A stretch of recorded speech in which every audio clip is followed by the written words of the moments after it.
Welcome to Women of Steel with me, Miriam Grace, the podcast where women who've had their mettle tested help us make important links for ourselves. I talk to remarkable women about their lives and challenges through the lens of my own work as a psychotherapist. We uncover stories which challenge the power of the status quo and validate the voices of marginalised or disadvantaged women.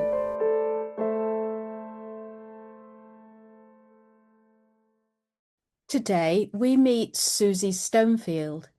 She's a transformational creativity coach, artist and teacher who helps people use the creative process as a path to self-discovery. Her grief and trauma-informed approach transforms pain, sadness and joy into something beautiful. No rules required. Susie is the founder of the Create Brave Collective, a membership community helping women and non-binary folks in their third act build the courage to live more fully.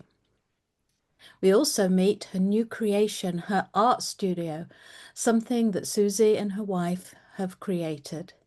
We discuss art, grief, the words we cannot speak, and slowing things down so that we can feel and explore through art and journaling and feeling. We speak about the richness of the pre-coming out stage. We talk about the breadth of desire. We also speak about Susie's Jewish faith and community, her wedding, and how we both process our constantly emerging sexuality, the losses along the way, and our desire.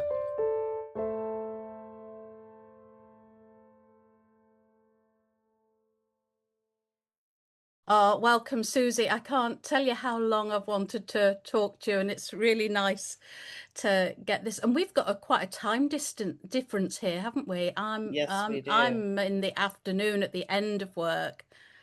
And I'm at the beginning in California, Mm. far away over an ocean Yeah, yeah. and a Well, continent. I mean, in some ways it does feel far away, but um, you and I've had this connection that hmm we've never spoken before. This is our first. I mean, we met Six, live six, right, 6 years ago, but right. today we've been talking for the first time for about 3 minutes. Yes. But I've also really been looking forward to meeting you in person, as it were, over Zoom. Yeah, And um, because, yeah, we've followed each other's journeys for the yeah. past 6 years in which our lives really changed. They really changed. So I'd quite like to start in the present and then go right back to the beginning and then catch up with ourselves again. Because I was just checking out some of your posts, and of course, it's not that long ago that you finished building your sort of dream art studio. So Right. it just looked amazing. Tell me about that sort of coming together, your sort of the completion of a dream that was a long time coming. Well, I mean, it's more than a building that we created. It's my life landing finally in this place that I'd longed for. And I, as you know, 6 years ago, we met in a late in life lesbian and queer Mhm. community online. And that was at the very beginning of my journey to coming out. But where I am today is married to my wife in Mhm. a town in Northern California I never ever thought I would land in, but which I love and Mhm. have discovered to be this really perfect place for me, finding community, finding a place for me to make a difference. Um, I just love it in so many different ways. And then Mary, my wife, had a house and with a large lot. Mhm. And when we were talking about my moving up to this town to live with her, I said, I need to have a place to do my work being mentoring and midwifing creativity and grief. Mm, It's sort of like art therapy, but I'm not a therapist. mm, Anyway, I needed a studio to do my own art and also to hold space for my retreats and my people. And so we started to look around the town and decided, why don't we just build it in the backyard? Which seemed like an enormous leap of faith mm. commitment. I was very scared at first Yeah, yeah. because It's not small, is it? You know. no, no, it is not. And even though this was the relationship of my dreams, I just immediately catastrophized what would happen. What if we had regrets? What if it didn't work out? So we talked about that, well, what if? Mm, And then she just was so determined and so clear that it was the right choice. And it was her house. So I was a little bit uh, less adamant about it, I think. But anyway, I moved up and then we began to design it and had it built by a wonderful contractor. And it's a beautiful, large, airy, creative space. It's magical. People walk in and their jaws drop and they mm. can't wait to be in the magic of this space with me. And so, yeah, so my commute is out the back door into just across the yard to my space. And this month we're starting to landscape what was all dug up when the studio got built. And I'm very excited to have a beautiful meditative garden surrounding my art studio.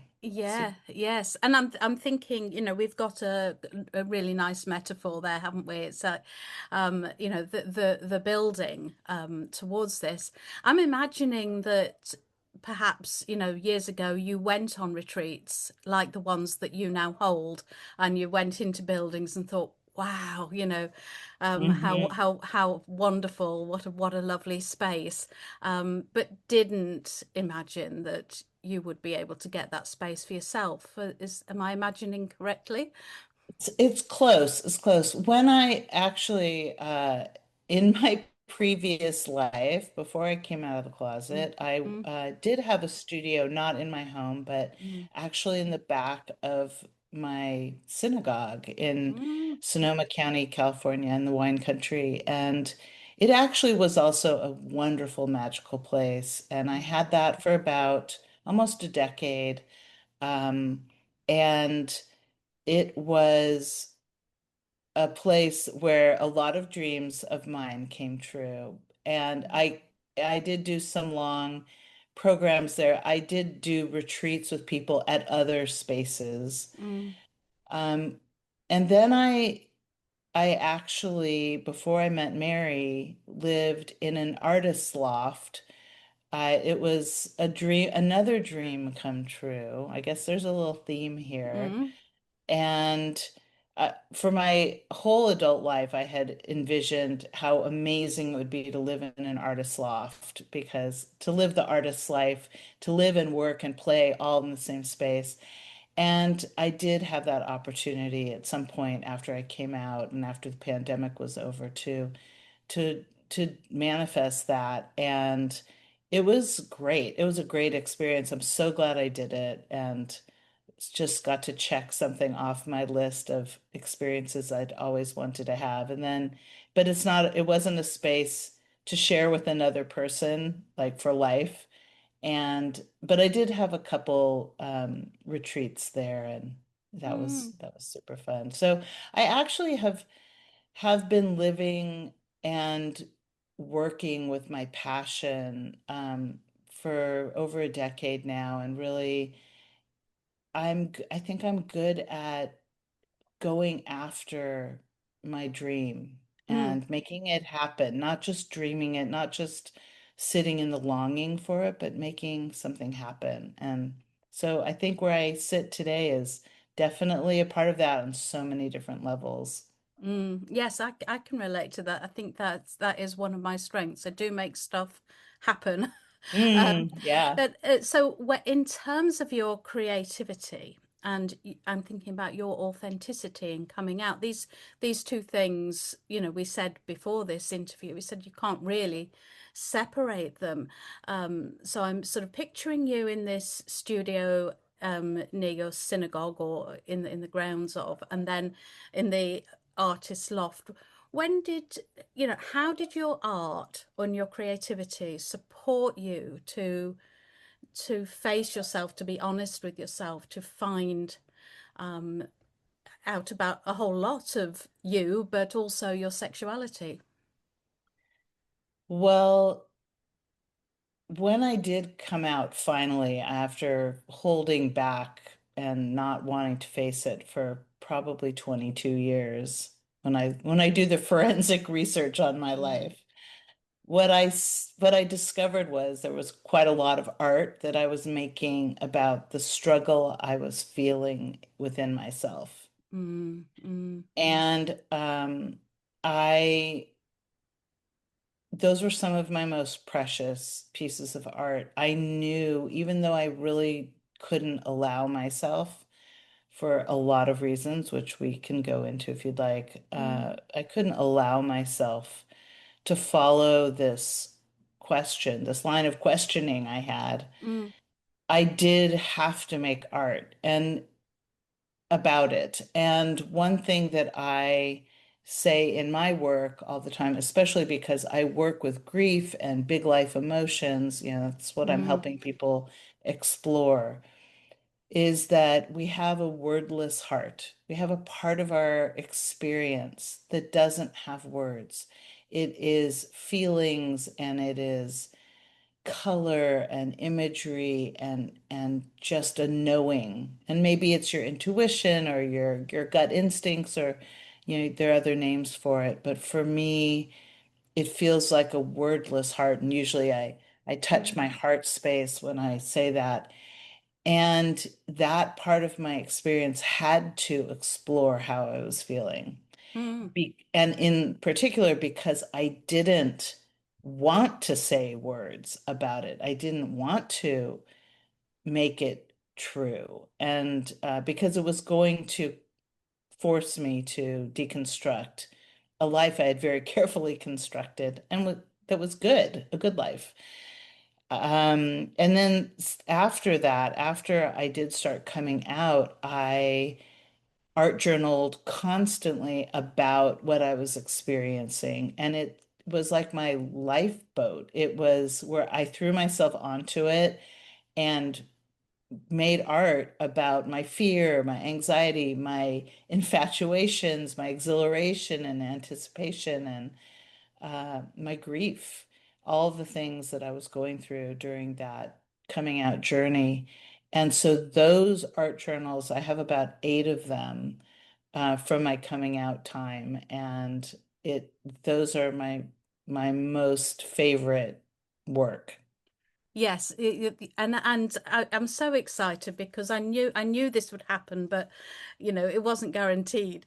But we have so much in common around how we like to explore and our philosophy, and a lot of what I'm doing with my clients and myself is this slowing things down, slowing the whole process down, so that we don't feel the feeling and leap into action and and so we don't start to narrow and define it. As soon as we put it into words, it's smaller than it could be, Mm, and hmm. so there's Yeah. something really gorgeous about staying with the sensation, which of course are our senses.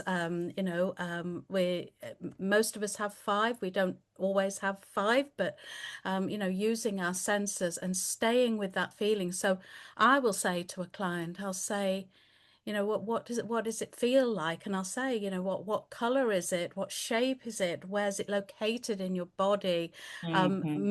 Move like it, be like it, express the opposite of it.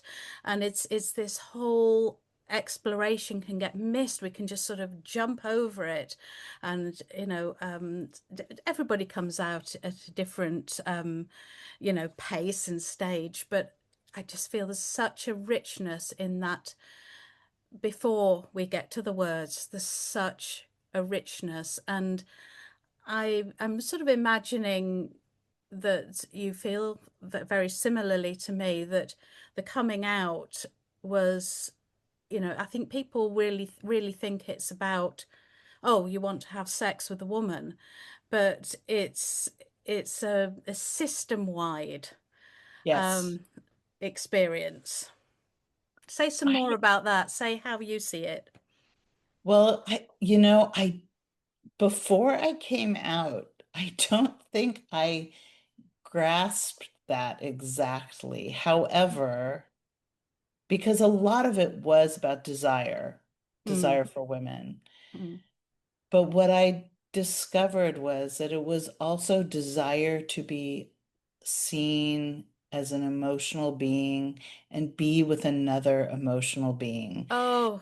And I call him my husband, and we're still Mm, very good mm, friends mm, and mm, family. mm. Um, and he's a wonderful man, and he has a very limited emotional range. And it never was satisfying for me that way. And I longed for the kind of connection on a bigger level than that I had with my women friends, Yeah, but the partnership aspect, like the intimate partnership plus that. And so when I was starting to feel like I had to follow this desire, mm, and I shared that with him, he definitely didn't get that it was bigger than sex. yeah, And his attitude was, sure, go ahead, figure that out. Go figure yourself out. And I said, you're crazy. It's going to blow up our marriage. And he mm, said, no, no, it's not. But that's because he really didn't get that it was so much more about relationship, and that I am someone who has deep complex relationships with people, and he doesn't think that way. So it was a shock to him when it became pretty clear that's what was happening. And but then the other part of it for me was discovering that it was actually about my own self-expression, the ways that I had actually used the like sexual inhibition to tamper down all of my personal expression. And so it's been a real journey to saying yes to myself about all sorts of different things that feel right in my body, in my life. I love being in queer spaces. I love going to Pride. I love going to lesbian gatherings. And my wife and I went on an Olivia cruise last year, which is a yeah, lesbian non-binary travel company. We had such an amazing time being in a queer only space for that whole week. It was uh it was such a relief to be in yes, a space where you didn't have to look over your shoulder when you were holding hands or kissing or just being intimate, and or even just being with friends mm. and dancing and having dinner. It was just an incredible feeling to be in a queer world for a week. Yes, yes. And I think that's something, people tend to really focus on the coming out moment, when did you come out? And um, I find it so interesting to, connect with you and others. I was talking to Suzette Mullen a few Hmm. months ago as well. When we're almost a decade on from the really intense exploration. And and of course I have clients who are just coming out or just exploring that. And it seems that the time between when we came out to now is so interesting to me, because it's like, Hmm. oh, it isn't all about sex. And oh, shit, I'm in a minority group here. um, Yeah. in my book that's coming out next year, I've got a chapter called "Coming Down from Coming Out," when it's just like, You know, it's because you can have this big sort of high, can't you? If just when Yes. you discover that and the euphoria, but you know, we are a minority group and it's not always safe or comfortable. And to for that time when you were on this cruise with Mary, you just had that space where you didn't have to be hyper vigilant and you know, where you Yeah. could really just be yourselves. And we're living something. I think that lifelong lesbians obviously have been living a lot longer, but you know, we are living proudly and you know with our partners and in the world and but we do have to just have this layer of awareness that not everybody likes us doing that. Yeah.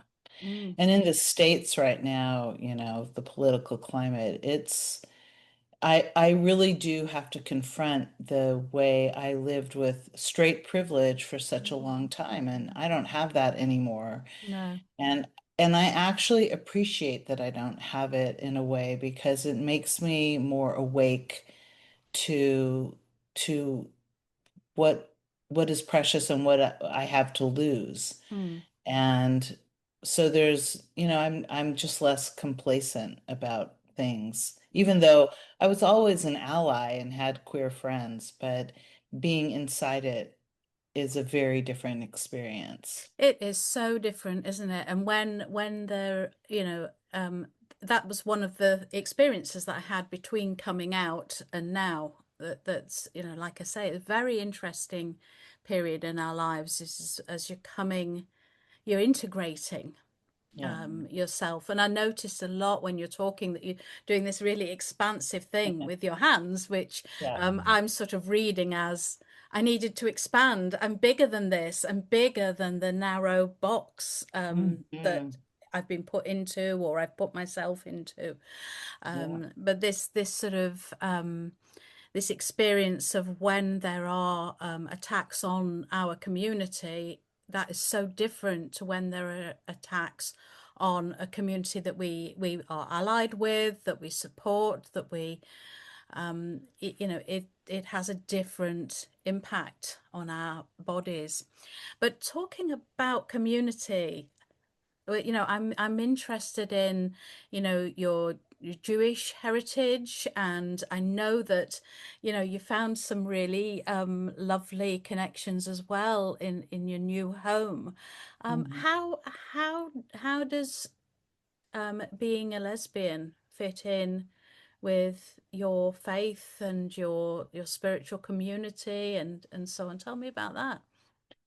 Uh, I don't find there with my spiritual communities that I've been part of, there's never been a conflict. I think if you go to uh, Orthodox and, uh, communities within Judaism that are more strict and more conservative and closed from the rest of society in ways, then they may have issues. But in the communities I've been part of, not a problem. In fact, in the Jewish community I was part of when I was coming out back in the Sonoma County in the wine country of California, one of the wine countries of California, my rabbi had been a professional drag queen Okay. previously in his life. And the Yeah. community, the congregation had so many queer people in it. And in fact, it was a little funny for me to come out Mm, because my husband and I were the power couple of the mm, synagogue community. mm, He was mm, on the board and I had my art studio there and I was like the resident artist all the time and doing all sorts of creative projects. And I made music there too. And when I came out, all these lesbians in the congregation were sort of shocked, like, mm, "What? You're mm, what?" mm. And apparently, I'm a good actress at playing straight because they had no idea, and neither did I, actually. Not really. No, no. And well, tell me, you know, what What do you think? You said that the journaling was really supportive to you because you're able to explore without words, without a label, without having to say I'm gay or I'm lesbian. You're just able to deal with some of the torture because it is quite yeah, well, for me, it was quite a sort of physical experience, and I didn't quite know what it was, except I just felt very restless and agitated, and I wanted peace, and I wanted to feel Mm-hmm. settled, and Yes. I just had a lot of agitation within my system, Yes. which I suppose many people might just say, oh, well, that'll be your hormones, But I think it No. was a little bit more than that. But you said that actually it was a struggle. It was difficult. So how, if we see this coming out almost like, well, it coming out of a closet, how Mhm. did you get in a closet? What's your thinking about that? It's funny because when I first thought about it, I was like, why was I so not curious to even explore being queer? And because my parents are well educated, they were liberal, um, I didn't feel like there was homophobia in my family, or the way I was raised. But I'm a really good girl. I always towed the line, did what was right. My parents never had to worry about me. I was never grounded. I didn't have curfews. It was like I was such a good girl and really stayed in my lane and in the box. Mm, And I was raised by two narcissists, and it wasn't conscious to me, but clearly I couldn't break out of whatever the mirror was that I was for them. So coming out wasn't anything that even occurred to me in the slightest way. But as I said, I did this forensic research on my life after I came out. And what I did realize was I'd always been attracted to butch lesbians who I encountered in my life, in high school, in college, and beyond. I befriended them. I was curious and asked them a lot of questions until they came out to me, usually. mm, In the 80s, when I was in college, people were still very quiet about being queer. So people would come out to me very quietly, but they would because I was peppering them with my curiosity and my questions. mm, But all of that didn't click together. Like, why don't you go check that out? Like, if you're attracted to them, why aren't you going and looking for them mm, yourself? mm, I just never did. And then it actually wasn't until the year I came out, so that was 2019. I was having a conversation with a friend of mine at my synagogue who's a lesbian, and I said, introduce me to your friends. I want to meet who's free, who's available. And she said, well, what's your type? And I said, what do you mean type? I had no clue what she was mm. talking about. And I was like, women, I don't know. And she Yeah. said, old, young, butch, femme, or is Mm, there anything you're looking for? And I really had to go do some research about it. And then about a month later, I was at a concert and of this folk musician. Her name's Dar Williams, and she has a pretty big lesbian following, although it's unclear whether she's queer.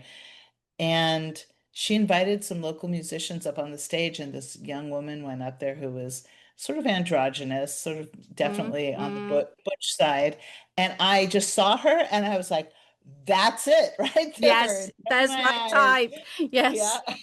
Yeah. Like that's what I want. And Mm, so that was such a wonderful thing, even though it's another box in a way. Like if you say you have a type, it's sort of you're putting yourself into a box of sorts.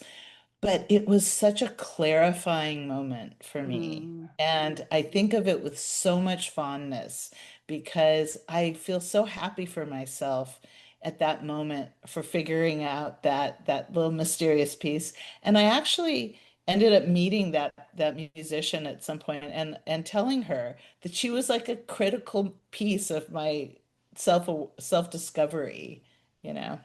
Yes, I think this, retrospective on our lives is really helpful and healing, to sort of look back and go, oh, I understand that now. I understand, certain difficulties or certain interests and, things that you just assumed that, all women thought or felt, to realize that it was how you were feeling or how I was feeling was a little bit different, to what we expected. There's something about, well, masking, or you spoke quite a lot. You've said a few times, being a good girl, you were a good girl. And I think we all have different reasons for that. I felt different growing up. I felt odd and peculiar. And I think, some of that might have been that I'm, now discovering that I'm neurodiverse Mm-hmm. Sure. as well as being lesbian. But I found this magical thing when I was a teenager, inspired by the the morally dubious film Grease. Um, Mm. And I found that Yes. if you wore the right clothes, and if you did your hair the right way, and if you um, acted, performed in the right way, that then you could get the boy. And I've only just realized this when I've started to write my retrospective in terms of neurodiversity, because I was like, oh, this is when I learned to mask, how my Right. special interests were not boys or clothes or any of these things. Hmm. And anyway, so I did the thing, and then I got the boyfriend. And what I remember is the first date. We went to the fair, and he won a coconut, but I won something loads better, which was the Mean Girls walked towards me in a group. They didn't have boyfriends. They walked towards me and they went, "She's with a boy." And it was like, yes, I did it. The thing worked. The thing worked is that Yeah. I did Proof. I did steps one, two, and three, and then I got to four.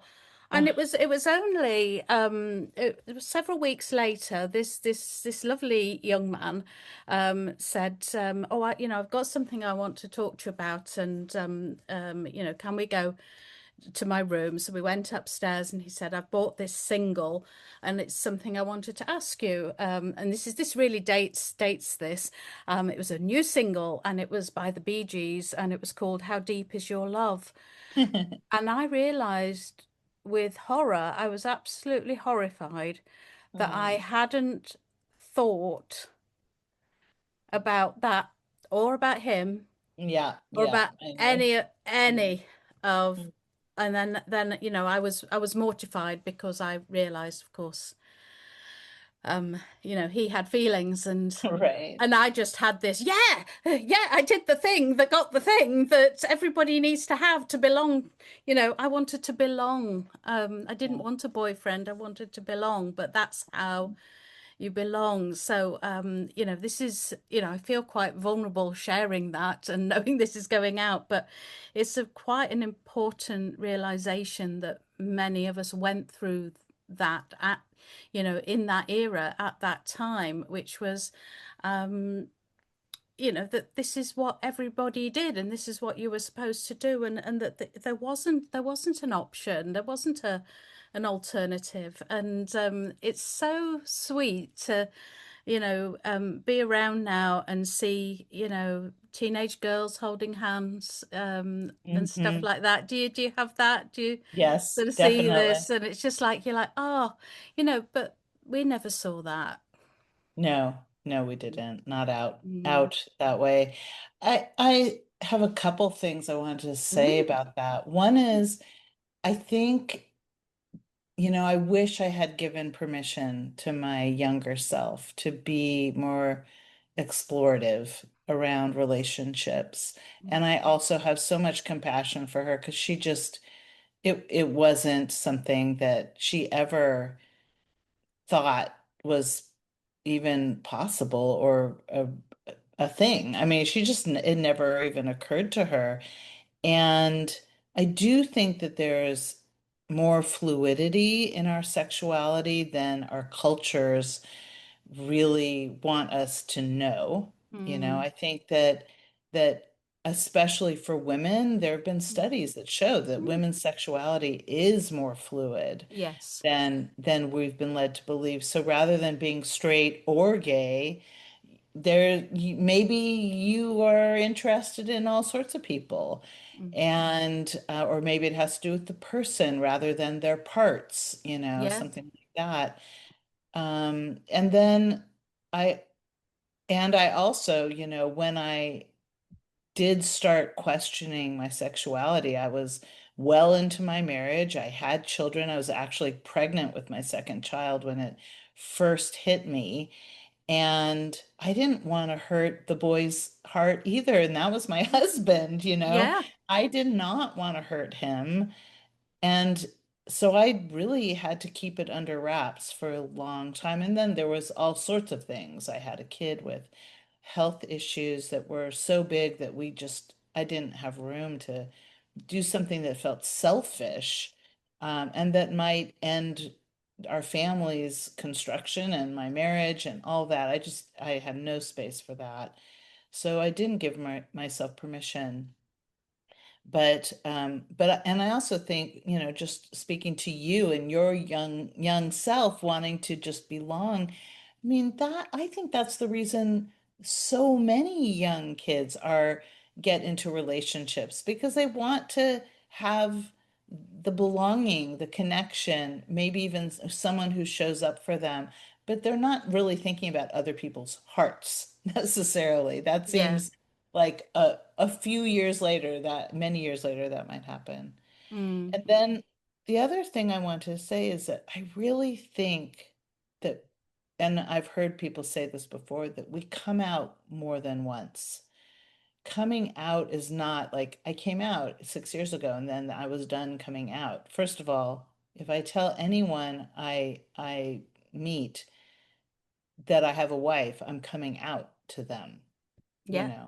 because it's not what people are assuming, especially when they look at me, Mm. because I'm femme and I can pass as a straight woman. Mm.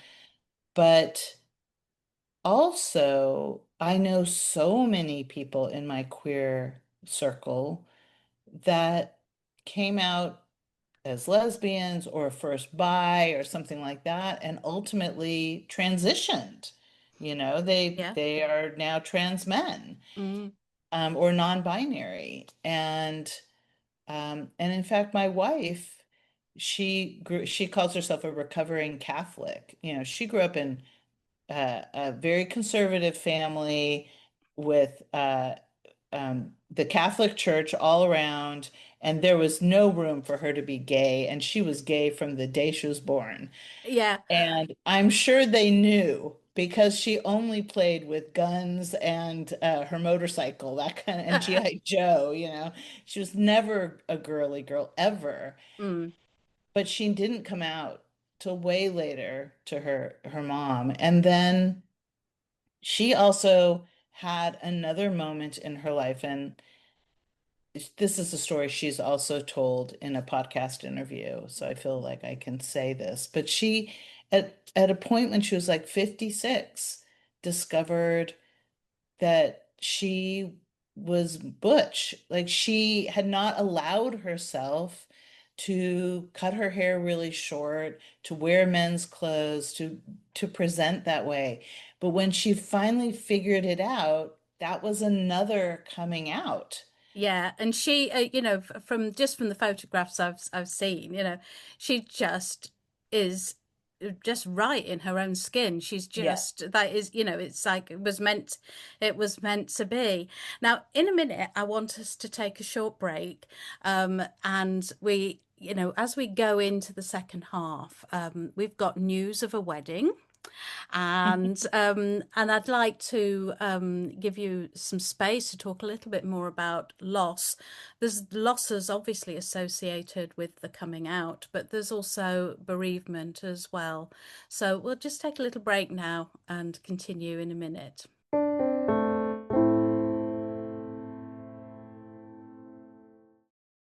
Experience therapy with Miriam Grace on a Wise Woman retreat in Derbyshire. Designed for your rest and return to self. Sound baths, a campfire evening, group therapy, reflexology and gentle yoga are threaded through a programme of personal quiet time and journaling. I've never felt so looked after in my entire life, and I count myself so lucky to have been able to experience the retreat.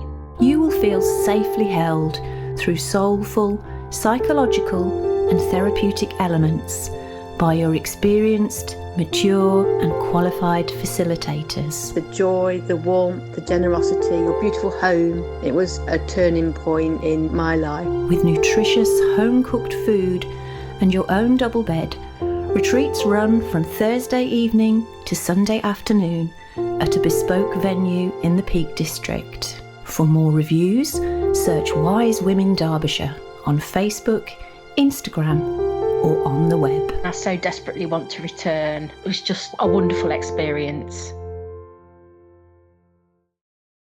So welcome back after the break. I'm talking to Susie Stonefield, a long time virtual friend, I suppose, or Facebook friend, and a colleague, because we both support people through life transitions of all different sorts. Susie as art, what do you say, art coach, mentor?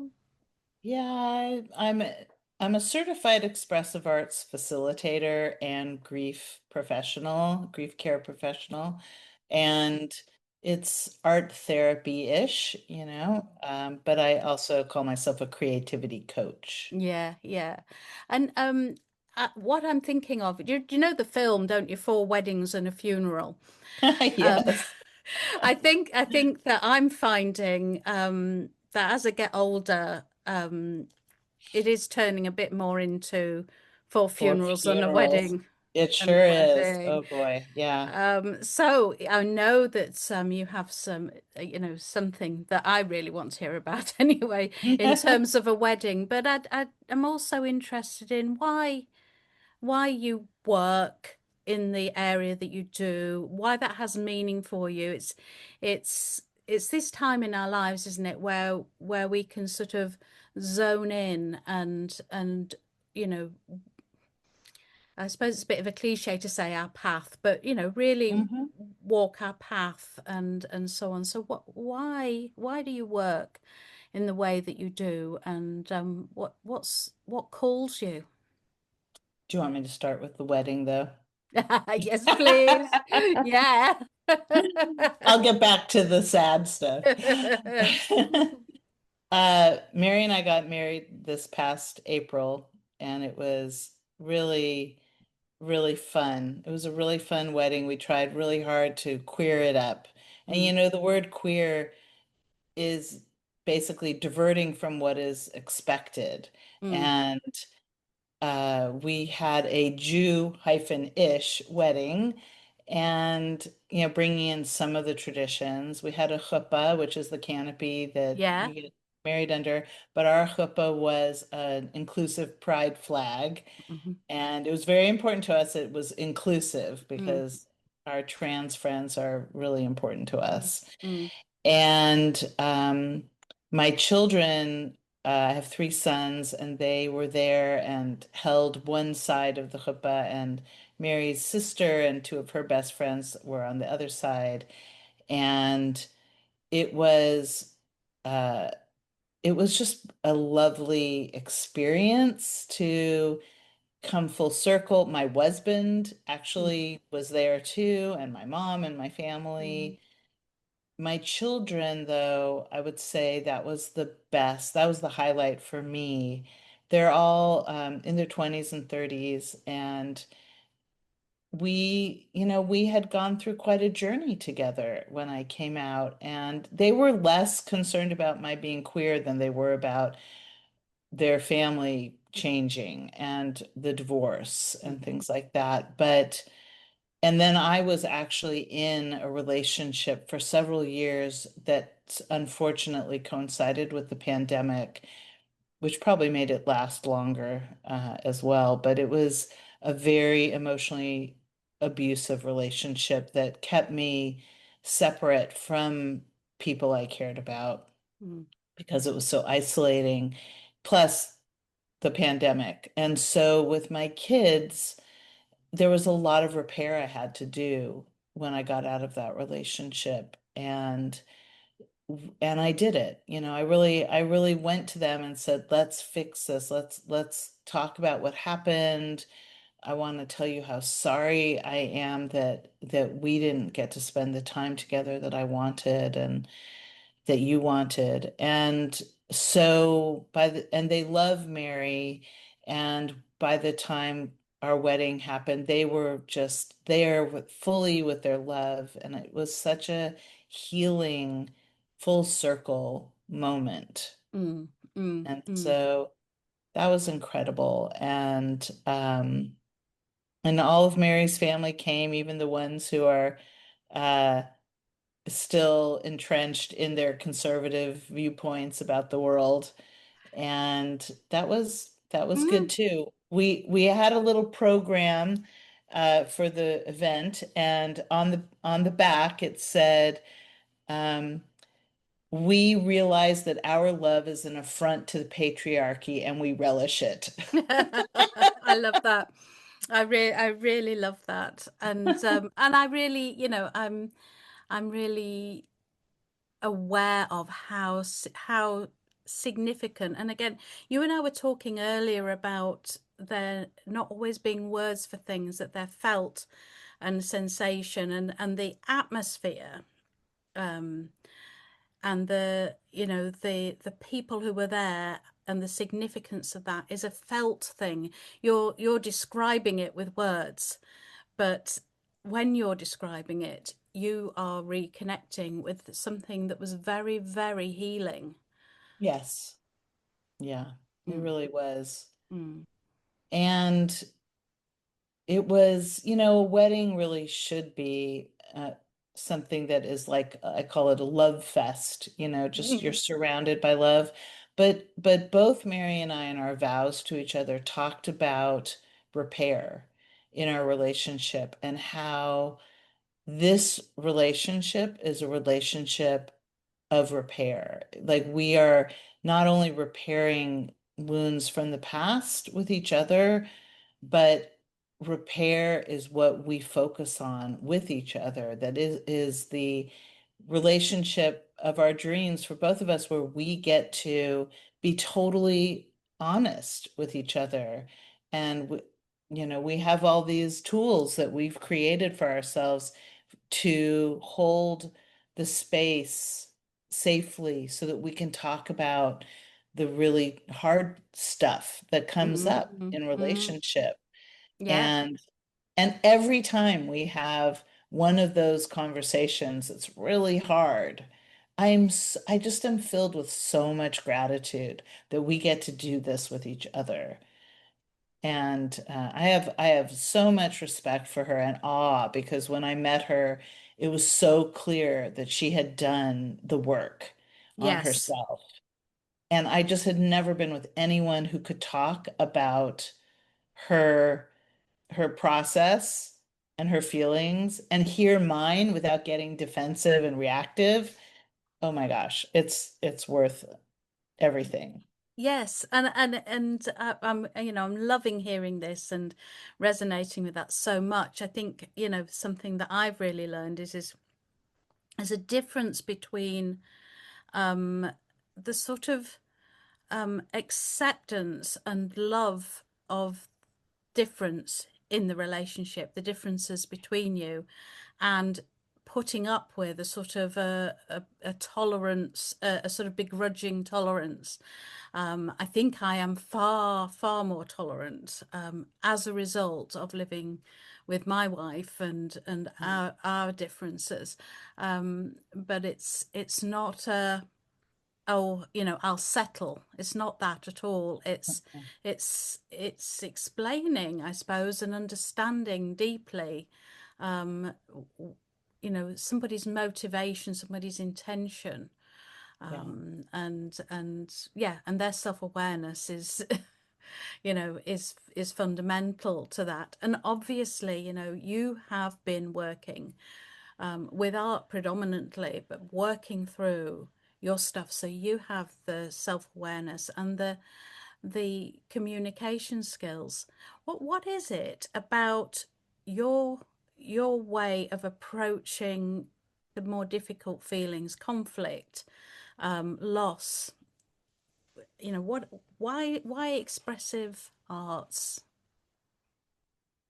Well, I think it goes back to that wordless heart and that, I mean, I'm a talker. I love to talk and I love therapy. I love talking to a therapist and I love talking to my friends. And yet there's something that wants to be given the space to express itself that doesn't have words. It has images and color, and I call them visual metaphors. And, if you want to use a cliche, it's a picture paints 1,000 words, right? Yes, yes. Um, and it's true. It's like there are things in art that go beyond words and the words that I might have. Same with music, same with moving my body, an expression, um, leaning over and rocking and holding my body says more to me than the word grief or Mm, longing or mm, something. Anyway, I've always been an artist. Since I was little, I was drawing as my favorite pastime. And I studied art, took art classes, made art throughout my life.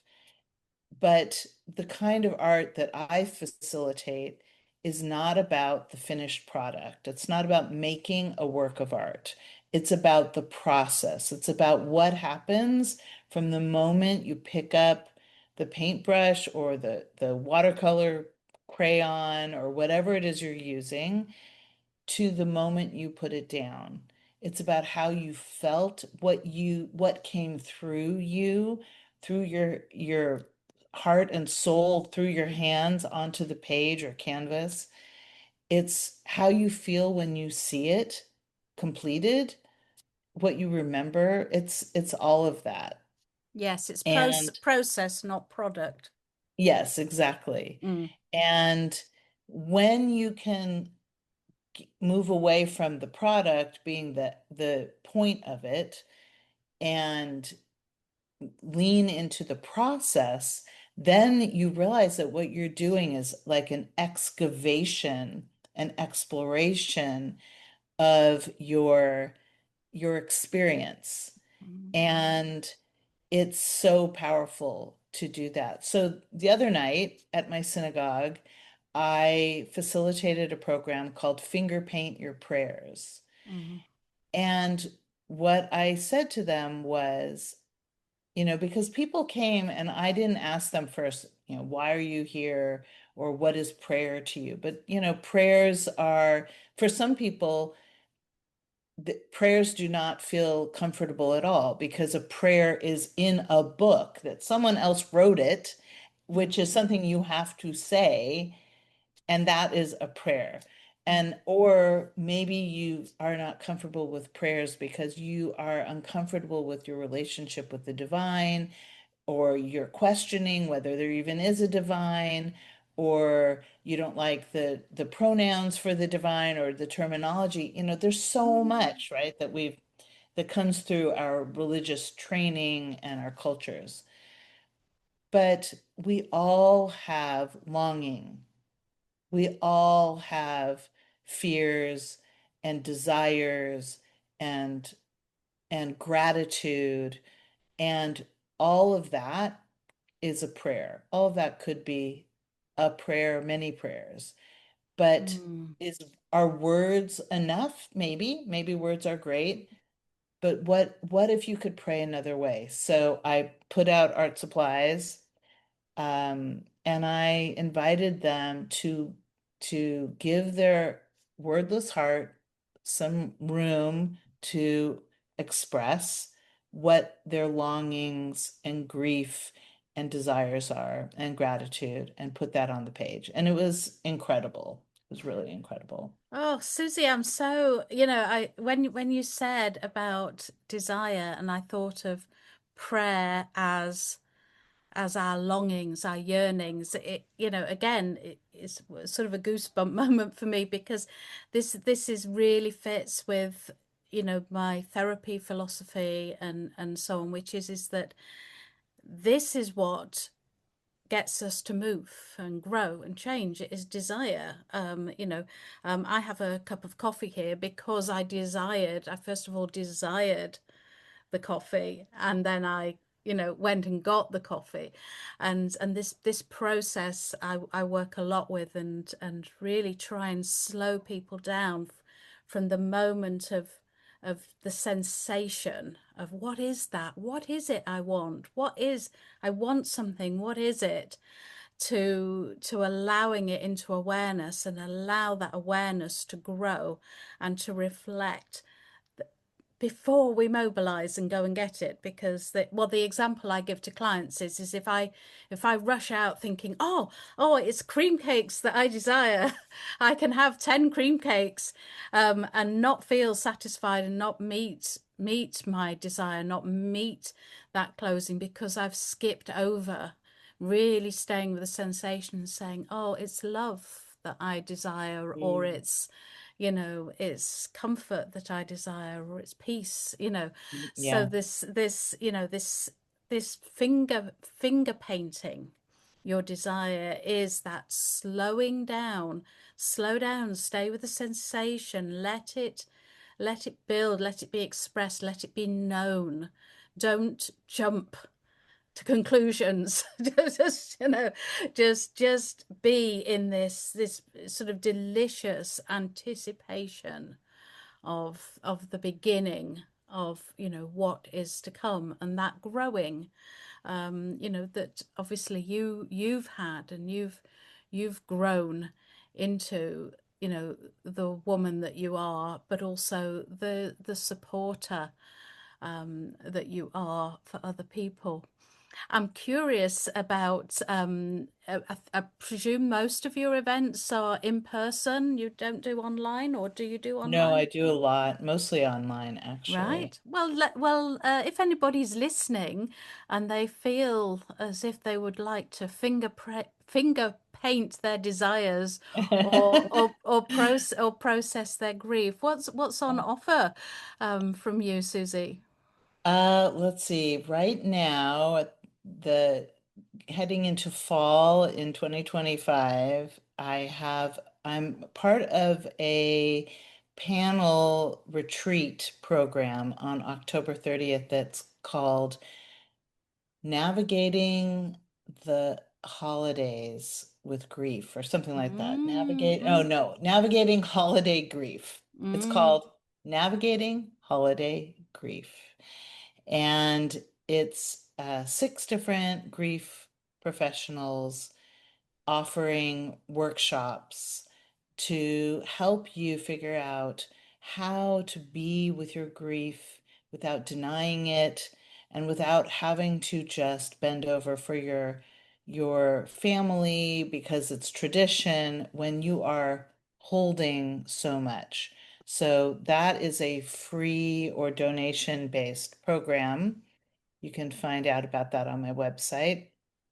And then in January, I have an in-person program in the studio called the Rekindle Retreat, which is about rekindling lost dreams, coming back to yourself, we'll be doing a lot of New Year's kinds of creative program processing. And then in February, I have one of my deep dives, which is online, and that is called The Way of Transition, moving from lost to found inside big life change. Oh wow, that sounds right up my street, and I'm sure, really, really interesting to our listeners. I feel as if we could do with a lot more time to talk about grief and parenting as well. That was Mhm. one of the topics that I, one of the little paths I would have liked to have gone down with you, but I'm aware you've got a day ahead of work and doing this. I'm looking at your beautiful studio behind you. Is there anything that you would want to say to our listeners?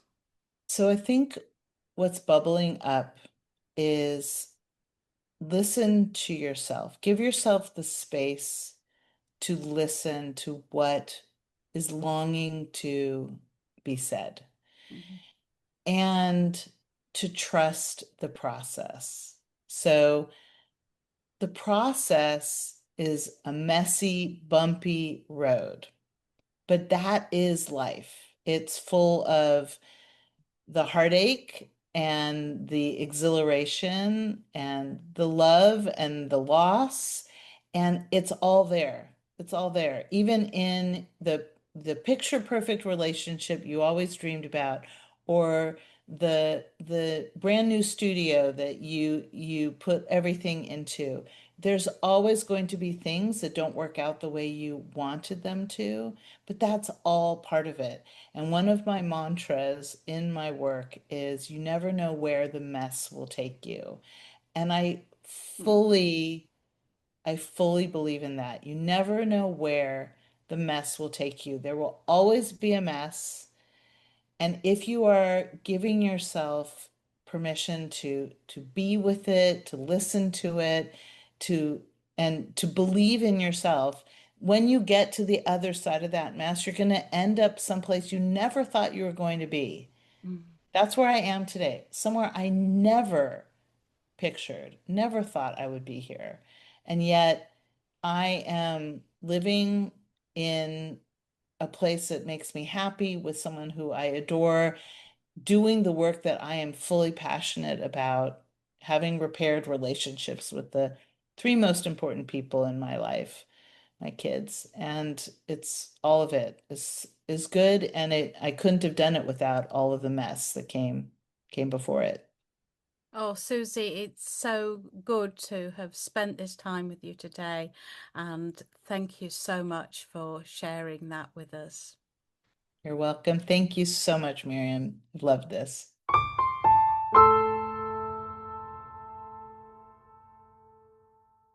Expressive arts help us reclaim our inner voice and allow our deepest truths to surface.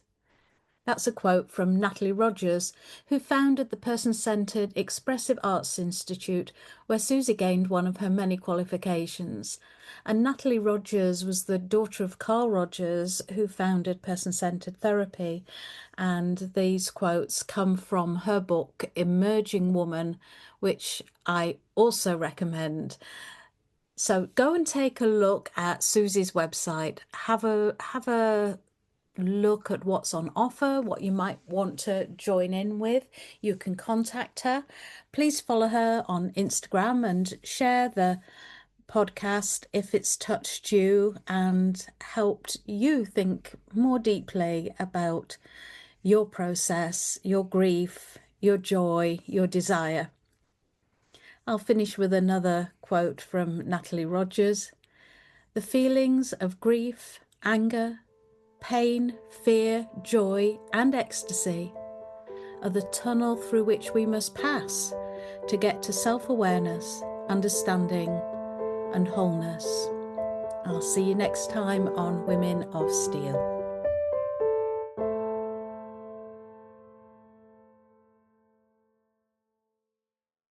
Thank you for listening to Women of Steel, created and hosted by me, Miriam Grace, psychotherapist at Blue Skies. If you'd like to know more about my work as a therapist and writer, you can follow me on social media. Please take a look at the show notes for information and contact details. And in the meantime, be kind to yourself.